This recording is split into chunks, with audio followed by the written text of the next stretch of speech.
of civilians reportedly killed in Iraq and Syria. The U.S. military investigating whether the coalition airstrikes are responsible. Plus marches throughout Europe, from Rome to London to Berlin, even Brussels. People taking to the streets for and against European unity. And later, enforcing the new electronics ban. Some travellers now under new restrictions. Hello, I'm Lynda Kinkade. Welcome to CNN Newsroom. Thanks for joining us.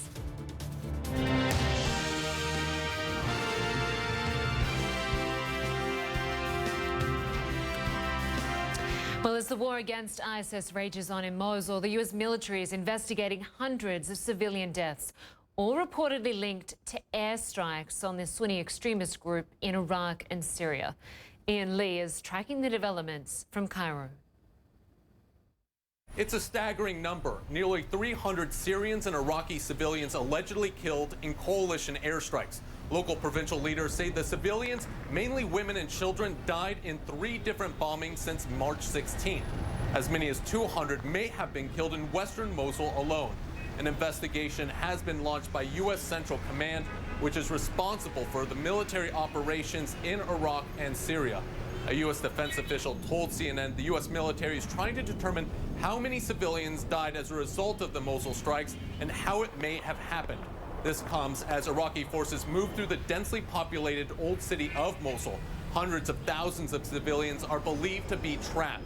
Iraqi federal police, driving the push, switched up tactics, using more snipers, drones, soldiers on foot, and fewer mortars and mechanized vehicles. Fleeing civilians described how ISIS is using residents as human shields. We were being fired on, and Islamic State would not let the families out. We went out in the middle of the night.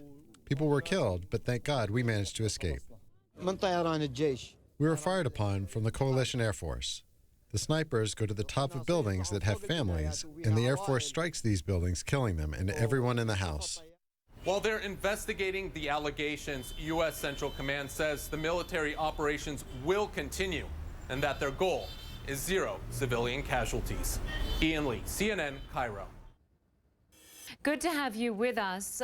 Now, around 300 civilians killed in about 10 days. If this was a result of a U.S.-led airstrike, this would be the deadliest attack since 2003 on civilians. What should we make of it? Well, of course, Central Command has launched an investigation to find out exactly what happened. And, when that investigation is over, we'll know. But I suspect that what's happening as ISIS is pushed back into these smaller, more densely populated areas, anytime you unleash weapons, high explosive, fragmentary warheads in these areas, you're going to kill a lot of civilians. It's just the nature of the game. Unfortunately, ISIS is using these people as civilian shields. They pack them all into the same area. They go up on top of the building, use the building either to mount weapons or use sniper fire.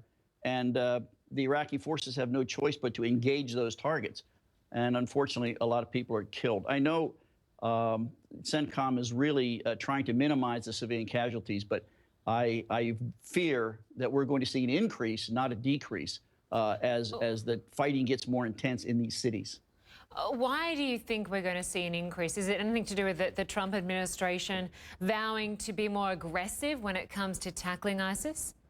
Well, we haven't seen that yet. CENTCOM is maintaining that they're using the same target validation process. I think it's just the flow of the battle getting into these more packed spaces, and the Iraqis are being very aggressive as they go in there. I heard that the Iraqis are considering possibly slowing down the advance. I think that plays right into ISIS's hands. It gives ISIS more chance to regroup, more chance to reorganize their defense and move things around. So as long as you keep the pressure up, you're going to be able to move through there and make the battle shorter. In the end, probably reducing the number of casualties. The longer this goes on, the more people are going to die.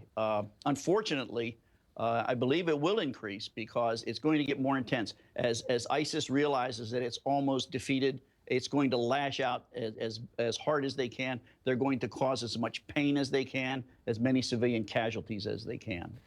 Can you just explain for us what sort of measures the U.S. military take in order to avoid civilian deaths in war?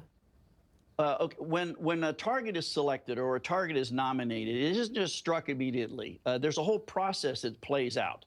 Now, there are emerging targets that you have to engage immediately, but for the most part, what we're talking about in these cities is that we try and figure out where ISIS is. That is run through what's called a target validation process. It goes through the intelligence, it goes through legal channels, and it goes through the command element. Finally, they say, yes, we're going to strike this target. Then they determine how best to do that, minimizing civilian casualties. International law is pretty specific. You have to minimize civilian casualties as best you can. Everybody knows there are going to be civilian casualties, so you pick the right weapon, you try and hit the right spot, and you do as best. But in any of these operations, there are mistakes that are made. I'm not going to say that we didn't hit the wrong targets, but you try and minimize the casualties. There are mistakes made, of course, and in this instance, we know that the investigation is underway. The coalition is investigating. How do these investigations typically play out, and should there be an independent investigation?